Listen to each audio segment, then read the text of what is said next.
Thank you very much.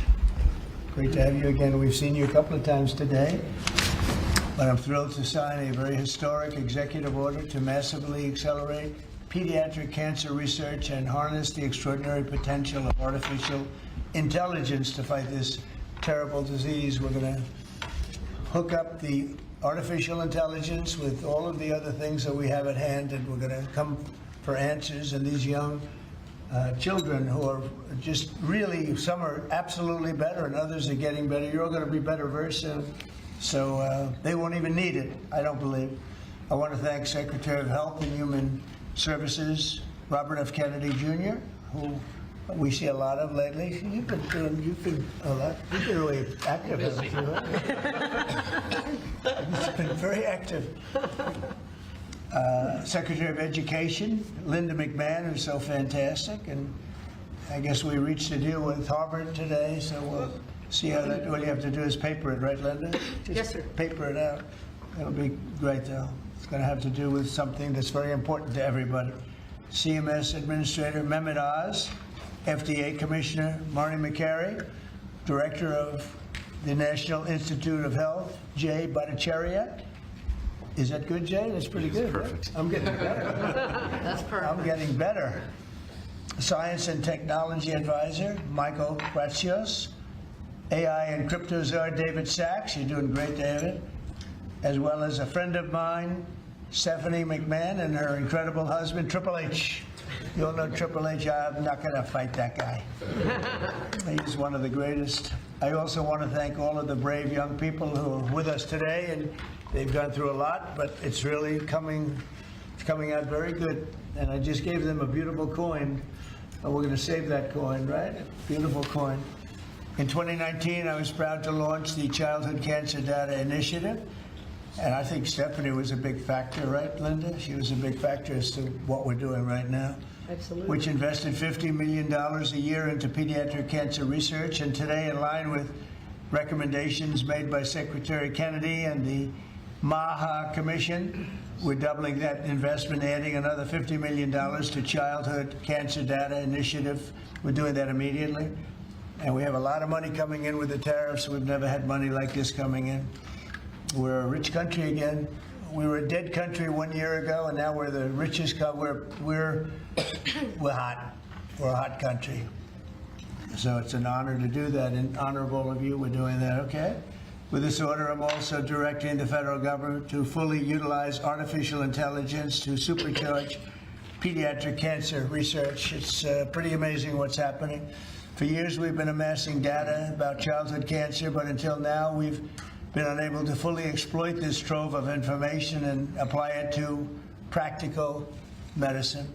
Using cutting-edge AI, we will empower scientists and researchers to discover new treatments, cures, and prevention strategies. AI can also make groundbreaking trials and therapies, and it's just going to be so accessible to everybody, families all across the country. So it's going to be amazing. What's happening is amazing. And we have more AI. We're leading in AI. We're leading China by a lot.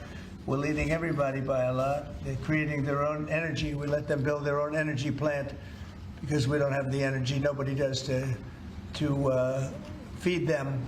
The amount of energy just the AI needs coming into this country is double what we have right now. So we're letting them go out and create their own energy plants and their own electricity. And they're doing it. We're giving them permits to build electric plants.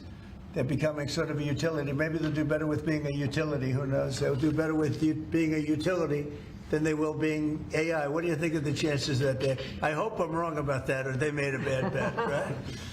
So anyway, but I want to just say that we're going to defeat childhood cancer once and for all. And I'd like to ask Stephanie to say a few words. She's a very special person.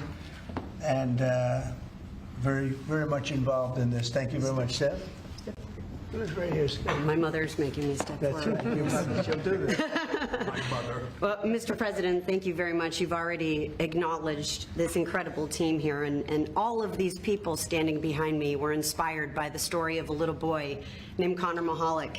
He was a little boy who didn't want to hug me because he gave choke-out hugs. He booed his favorite nurse when she came to give his chemo. And he always worried about his dad because his dad was Connor's best friend. Connor was a WWE fan who I met after one of our big events, the Royal Rumble. You could tell he was sick. He had a big scar that was running up the back of his neck and a lump on his head, but you would never know it from his personality. He told me about the t-shirt that he was wearing that was dragging on the ground because WWE superstar Sheamus, who's 6'5", had given it to him. Underneath that was his Daniel Bryan t-shirt, and underneath that was his Skylanders t-shirt because that was his favorite toy. And as I stood up from my aforementioned chokeout hug, Connor's dad told me that he didn't have long to live. And I didn't want to believe that. I kissed him goodbye on his soft little cheek, and when he looked back at me, I made an unspoken promise to fight for him and kids just like him. Kids shouldn't even know what cancer is, let alone have to face it, and this incredible team believes that too. This executive order makes kids with cancer the first focus of AI innovation across healthcare in America. If there is one thing in the world that could bring us together, please let it be our children. Because I can almost guarantee, if your child was diagnosed with cancer, you wouldn't care what party their doctor belonged to. You would just want the best. And President Trump is doing just that, enabling that every child with cancer gets the best care possible. And we couldn't be more grateful. Thank you, sir. Thank you, Great sir. job. Thank you very much. She's done that before, hasn't she? Great job. Bobby, please. Today, President Trump signed an executive order that makes an historic promise. We will harness America's innovation in artificial intelligence to find cures for pediatric cancer. We stand here today because of Stephanie McMahon-Levesque never wavered in her 11-year commitment to give every child a future free of cancer. She proves how one person's courage can change what is possible.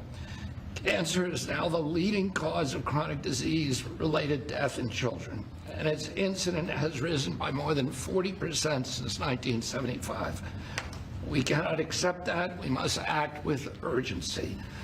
The MAHA strategy report released earlier this month directs HHS to focus on research that harnesses AI to uncover causes, identify risks early, and take action in childhood and young adulthood to prevent cancer. Now, this executive order directs the MAHA Commission, working with our nation's top science and technology leaders, to deploy AI to transform cancer care and research. We will accelerate progress in the Childhood Cancer Data Initiative that President Trump launched in 2019, and that means building stronger data systems, using AI to decode complex biology, designing better clinical trials that deliver faster, more effective treatment for kids. The order doubles federal investment in the Child Cancer Data Initiative with an additional $50 million just this year. NIH will expand research while the private sector and universities will bring their best tools to the table. Together, we will ensure that every innovation, every breakthrough goes to work for our children. The order guarantees that AI will be integrated into HHS interoperability networks. We will make electronic health records and claims data work for patients and researchers. We're already doing that, and always with parents in control of their child's health information. No family should have to fight cancer with outdated tools or without access to the very best science. For too long, families have fought childhood cancer while our systems lag behind. President Trump, thank you for your leadership in changing all that. This executive order is about action, unlocking cures, empowering families, and giving every child the chance to grow up healthy and strong. With American innovation and leadership, we can make our children healthy again. Bobby, do they know why there's quite an increase that's taken place over the last number of years? Do they know why that? Do they have any idea why that's happening? We are doing that research, and Jay Bhattacharya can talk about that. We're doing that research now for the first time. We're focusing on that, in particular colon cancers and these cancers that have suddenly, that never affected children before.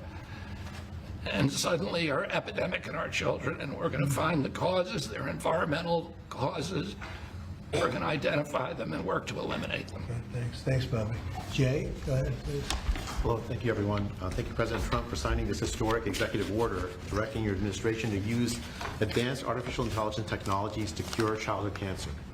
By signing this executive order, the administration is advancing the NIH Childhood Cancer Data Initiative's coordinated pediatric, adolescent, and young adult rare cancer, first launched under President Trump's direction in 2019.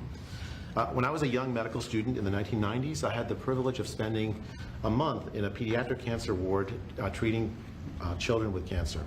And I have to say it was the most difficult month of my life. I left for home every day in tears. Watching little children cope with a deadly disease is hard. They should be playing with their friends, going to school, living their best lives. But instead, they bravely face cancer. These are the bravest kids I've ever met. I have tremendous admiration for the scientists who devote their lives to finding cures for kids with cancer, for the doctors and nurses who take care of them, and for their parents who suffer alongside them, care for them, and love them. This year, nearly 9,500 children will be diagnosed with cancer in the U.S. In the mid-1970s, the 5-year survival for cancer was 58%. Today, the cancer survival rate for children with cancer is 85%. This is because of the tremendous investments we've made in treating childhood cancer and researching it. And it's worth celebrating this achievement. But I say that 85% is still too low. We need to be at 100, whilst we still have a long way to go. The treatments these little kids undergo involve therapies like chemo or radiation that put them through hell. Even with 85% will be cured, the therapies themselves can cause health problems as kids age into adulthood. Nearly 60% of cancer survivors experience severe life-threatening complications in adulthood because of these treatments. And so we need better treatments so that we can raise the survival rate and reduce the side effects. This initiative builds on the CCDI's mission to gather data from every child, adolescent, and young adult diagnosed with cancer, no matter where they receive care. It aims to develop a platform of tools to bring together clinical care, research tools like molecular characterization and genetic information, tools that will improve preventive measures, treatment, quality of life, survival for childhood cancer. By uniting families, clinicians, and researchers, by harnessing the power of AI, CCDI will accelerate diagnosis, inform treatment, and develop the next generation of life-saving therapies. This is not about collecting data alone. It's about giving families hope. Today, we commit to taking this work to the next level. With this executive order that President Trump is signing, we're building a future where every child's data contributes to faster diagnosis. Artificial intelligence help us uncover faster, more precise treatments, improve quality of life, and better survival. And finally, let me extend my sincere congratulations and gratitude to President Trump for his leadership and vision in giving us this opportunity to make America healthy again, to rigorously push the boundaries of science and bring hope to millions of families. Thank you. Thank you very much, Jay. It's very nice. Appreciate it. Director Kratsios, please. Thank you, Mr. President, and thank you, Secretary Kennedy, for your leadership on this issue. I am thrilled that our MAHA strategy prioritizes utilizing AI in the fight against cancer, and that this executive order is putting a priority to this action. Thank you for your commitment, Mr. President, to the United States for maintaining its global leadership in artificial intelligence across models, data sets, applications, and to issue an AI action plan to do just that. Your foresight in the first term, leading you to establish the CCDI to gather, harness, and share data on childhood cancers, has positioned us today to leverage AI in a way we could never imagine before. With America's pioneering models, American researchers now have the best tools in the world to turn the CCDI data into the building blocks of life-changing breakthroughs. So I and my team at OSTP are thrilled to partner with our teams at HHS and NIH and with David to empower the development of gold standard applications for the pediatric cancer research and to play our very small part in trying to protect the health and happiness of America's children. Thank you, Mr. President. David, please. Thank you, sir. Well, first of all, I just want to thank Stephanie McMahon and all of us for helping put this all together here. You know, for years they played villains on TV, but they're actually very nice people in real life. And but it's because of your passion that we're all here today. So thank you for that. And thank you, Mr. President, for your leadership on this. First of all, you did have the foresight to create this childhood cancer database way back in 2019, and that's what's going to power the AI. It's going to give us the data to find all the patterns in. The other thing you've done is you've made it your policy of this administration to support innovation, to support infrastructure, to support energy. And because of that, we have an AI boom going on right now. 3.8% growth rate in the last quarter in GDP, and a big part of that is because of the AI boom that you've unleashed. So thank you, sir, for doing that. And I think that we can see today that this AI boom is not just going to be about dollars and cents, but about saving lives as well. We're going to get some miraculous cures out of this. So thank you to everyone who's here today. Good job. We just had a meeting, and Oz was at the meeting and really was a dominant factor along with Bobby. And maybe you could just say a couple of words about our past meeting where we're going to be lowering drug prices by 50, 100, 200, even 500%, even 1,000. We have 1,000% also. We have one coming up next week, a big one, 1,000% reduction in price. Do you want to give just a couple of words on that, Oz? It's a historic day. For the first time, we've had the magnitude of give from the pharmaceutical industry. One of their leading lights, Alfred Boula and his company Pfizer, agreed, something the president has been pushing on since his first term, and he's been calling me quite frequently on speed dial over this term to make sure that Secretary Kennedy and I would seriously engage industry. They have agreed to several important concessions. First, we will have most favored nation drug pricing in this country for everyone on Medicaid. So our most vulnerable populations will not be forced to pay 3 times or more, 5, 6, 7 times more for the exact same pills in the same bottles as it costs in other countries. That'll make it a lot easier for governors to manage their budgets and shows, again, a distinct passion that the president has for helping people who are most vulnerable. We've also gotten all new drugs to be released in this country to be priced at most favored nation, which means by the end of the president's term, 95% of all pharmaceutical drugs in America will be at most favored nation pricing. Again, no more discrepancies between what folks in other countries can buy their drugs for and what's being purchased in this country. Pfizer also agreed, as will companies next week when they come to visit this same White House, to onshore drugs to bring their production back into America so American workers will benefit as well. But at the same time, this is critical. It allowed Pfizer, and we believe for other pharmaceutical companies, to maintain their innovative edge. We want America to continue to find cures like the ones that saved the lives of some of the children that I'm looking at right now. And those beautiful faces and smiles are here because American innovation was not dulled, not blunted, but we can solve that need and thread the needle by also making healthcare affordable so Americans no longer, including children like this, be forced to make a difficult choice between groceries and pharmaceuticals. And I must say, Mr. President, since this morning, if you just look at the stock market, there's been support of this decision made by the CEO of Pfizer. Their stock has benefited. So I think it was the right thing for the company, the right thing for the policies of this administration, which is a pretty cool place to work. But most importantly, it's the right thing for the American people. Thank you very much. And maybe we'll just finish it off with Linda, because she's been such an incredible cabinet member and done such a good job. Maybe you want to say something about your unbelievable daughter and son-in-law, because they've worked very hard on this. Well, thank you, Mr. President, for the opportunity to do that. I don't think that, any mother could be any more proud of all of the efforts that Stephanie's made in support also of Paul. Stephanie first talked about this 10 or 11 years ago after Lil Connor. And I remember one of the things that she said to me was, I really would like to somehow convene the people and the scientists who think outside of the box, because research is done in very standard terms. You do this, and yes, you have to do that. But she said, I really would like to tap into some of the most creative and inventive minds in the country to be able to look at research differently for pediatric cancer. And she did that. It took her about 10 years, and she kept tapping in and calling people, being pretty relentless about it. Driven herself by a mother's heart. And I couldn't be any more proud of the work she's done. I'm happy to stand by and be a supportive mom and be very proud of her today. Thanks. Good job you're doing. Thank you very much, Linda. Okay, any questions, please? Mr. President, as we inch closer to a government shutdown this morning, you said you might do a lot of layoffs.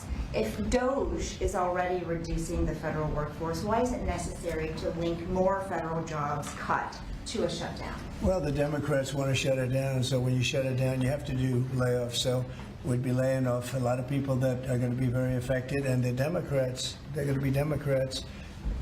As you know, this country, no country can afford to pay for illegal immigration, health care for everybody that comes into the country, and that's what they're insisting. and obviously I have an obligation to not accept that. That would affect everybody. You know, when I see what we're doing with AI and all the plants that are opening up in the country, $17 trillion is coming. And if you compare that to Biden, Biden had in 4 years less than $1 trillion. We have 17 trillion, more than that. I think it's going to be much more than that, David, by the end of this year. I think it's going to be far over that. It's a record. It's already a record in 8 months. It's a record by a lot. And so we're doing well as a country, so the last thing we want to do is shut it down. But a lot of good can come down from shutdowns. We can get rid of a lot of things that we didn't want, and they'd be Democrat things, but they want open borders. They want men playing in women's sports. They want transgender for everybody. They never stop. They don't learn. We won an election in a landslide. They just don't learn.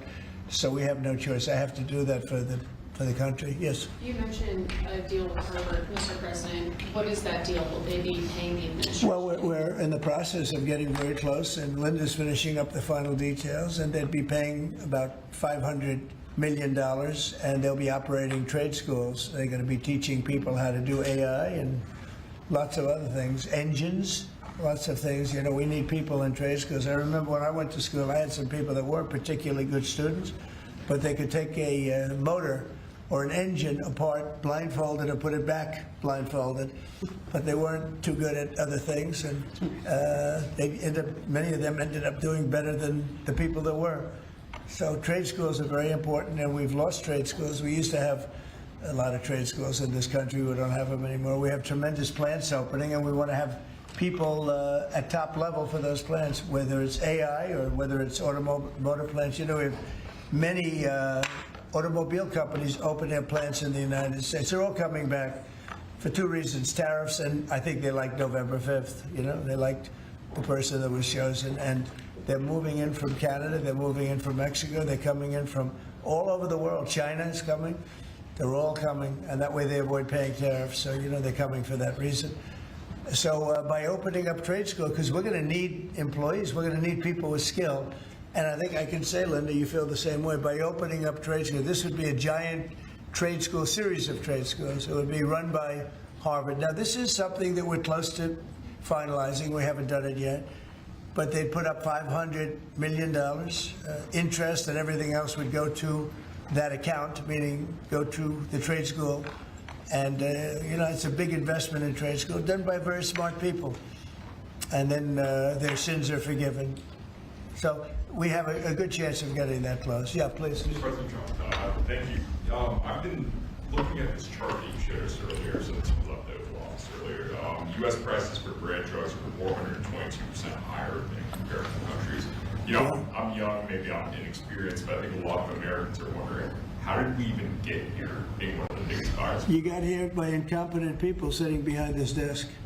You had a lot of incompetent people. I did it, as you know, I started it in you know, my first term. We rebuilt the military. We got the largest tax cuts in history. We did all these things, and we had the best economy in the history of our country during my first term. And by the way, this is blowing it away based on what we're seeing. But we got it by having people allow that to happen. And as you know, I started the process, but then when COVID came, we focused on COVID, not on this. And I said, if I ever go back and do it again, I'm going to make this a primary thing, because other countries are paying a fraction of what we pay for the same exact drug, same exact pharmaceutical, everything. And I said, no, it's not right. And the drug companies actually came along. You know, don't forget, they make 30, 40, 50 million a year, these people. They're very smart. And they had a lot of people convinced that, you know, that's the way it has to be. They talked about research and development. We had to pay. I said, well, why isn't Germany paying? Why aren't other countries paying? And they always had a good answer, but it got to a point where I didn't like the answer anymore, and I said, we have to do this, and we did it. The team that we have with Oz and Bobby and Chris and all of the people that we had working on it, and I must tell you, Marty's been a big, wherever you may be, Marty, but Marty's been a big factor.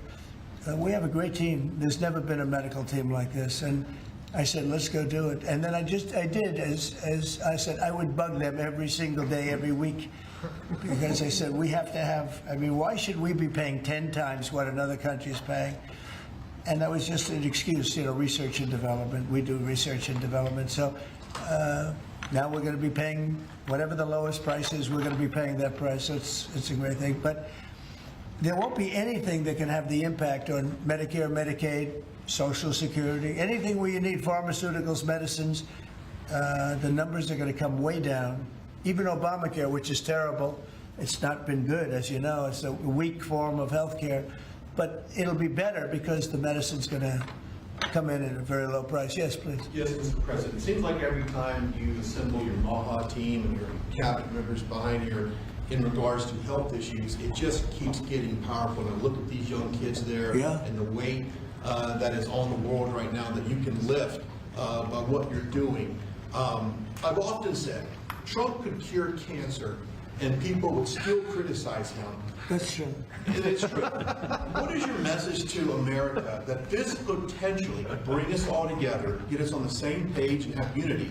And I'd like to see if some of the kids or the parents have what it means to you to see President Trump get involved with this. Well, we've made tremendous strides in cancer research, far more than anyone has done.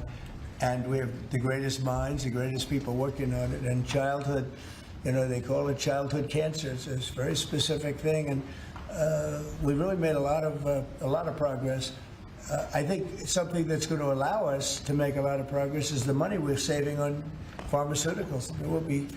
We'll be saving 500, 600, 1,000%. Nobody's ever heard of that. I told the story, you were here before, that when I was in the previous administration, my first term, I was so proud of myself because I'm the first president in 28 years that cut drug prices from beginning to end. So they went down, I think it was 1/8% or 1/4%, and I was so proud of that. I thought that was great. Now I'm cutting them 500%. And I will say this, politically speaking, the people understand. Otherwise, I wouldn't have won in a landslide. I get 97% bad press, and I won in a landslide, which tells you the press has no credibility. But I will say that what we've done has been a great tribute to the people that's standing behind me in different forms. Linda in education, different, but what she's doing in education, she's sending education back to the states. That's a big move. The states, you go back to Indiana, Iowa, I would say 40 states will be great. 45 will be, the 5% of them will be pretty good, and then you're going to have a Gavin Newsom and some other people that aren't going to do a good job, but we'll help them out. I want to help them out. And we're going to have safe cities again. We're going to be very safe. We're going to be going to Chicago pretty soon because a friend of mine, a great guy, the head of the Union Pacific, he said, "Sir, you have to save Chicago. It's going bad. It's going bad fast, and it's a great city." He's right. It's a great city. I know it very well. And we have to save Chicago. So we're going to Memphis, Tennessee right now. We've had a home run in D.C. You can walk out. Brian, you got mugged here a long time ago. Yes, sir. And the mugger must have felt some pain because you're a tough cookie. Well, he had a gun, and I wish I would have had. I know, well then, if he had a gun, all you can do is say thank you very much.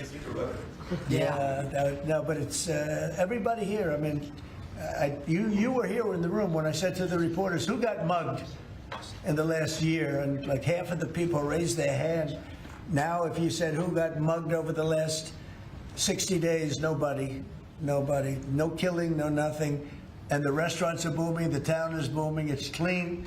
The National Guard actually went out and started cleaning all the crap out of the parks. The tents are knocked down. We had one that you said it was a blue tent, and you said it was a communist tent, right? See, we're going to have a communist mayor of New York, so, let's see how that works out. And I've gotten a lot of feedback on that. Everyone's very appreciative of you. Yeah. You told me about a blue tent, and I said, it can't be there because we knocked them down. But this was a very highly sophisticated group of people that had permits and all the other things. Well, their permit expired. We knocked it down. It took, 24 hours less, maybe? Yes, sir. So I appreciate you telling me that. No, we have a great thing going. The country is doing incredible. We are a hot country.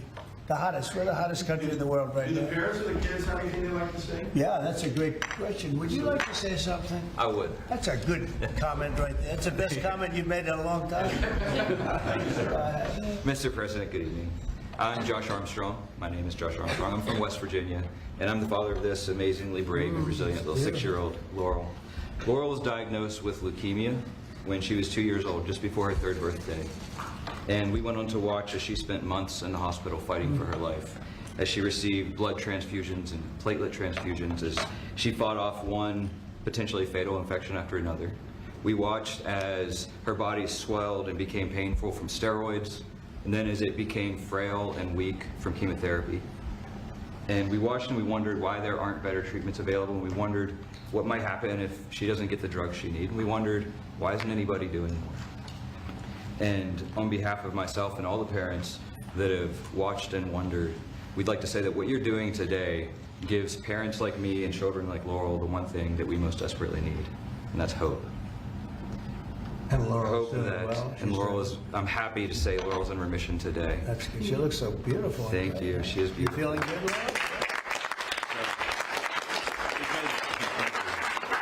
That's for you, Laurel. That's for you. She looks so great. Because of this bill, doctors are going to be able to get better treatments faster to patients like Laurel.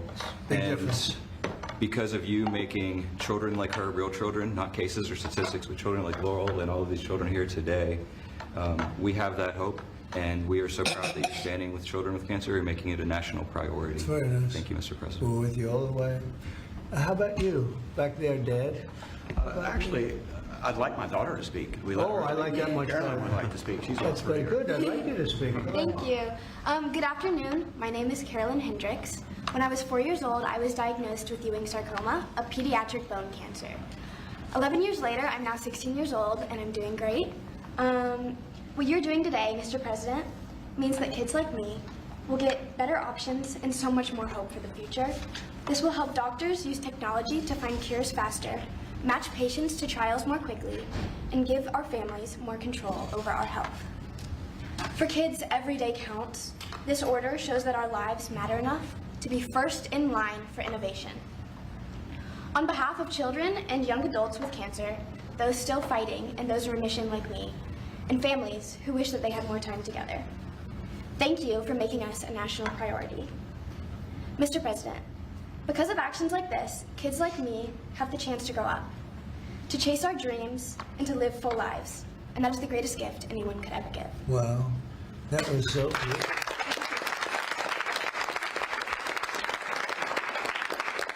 Your father could not have done that like you. You did us a big service, Father. Yes, sir. That's great. Where did you learn how to speak like that? I've done lots of speeches for childhood cancer over the last few years, and I'm also in a theater program, so that That's helps a great. lot. Well, good. That's a great job. Would anybody like to say something? Would you like to say something, honey? Yes. I'm Iloni Myers and I'm 9 years old, and I had a blood cancer called leukemia when I was only 2 years old. I had to get treated at 7 different hospitals across this country, and I had to have 2 bone marrow transplants, one for my dad and one for my mom. And I had to spend many days and the nights in the hospital getting pokies and yucky medicine. And me and my parents were very worried, and I had to go through those 7 different hospitals to find the best treatment that can make me better. And thank you, Mr. President, for making everything happen today. So kids like me and Laura, we can still be living today and speaking.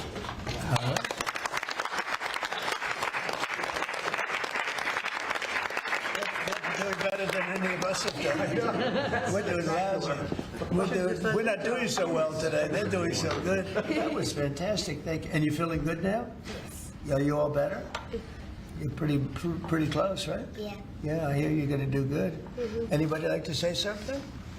Yes, sir. Go ahead. I've had a brain tumor since I was 4 months. Now I'm off I'm off all medicines. I'm a cancer survivor. I've had a brain tumor since I was 4 months, and I'm doing great. I'm 15 now, and I'm going to 10th And you're going grade. to be a football player, offensive lineman.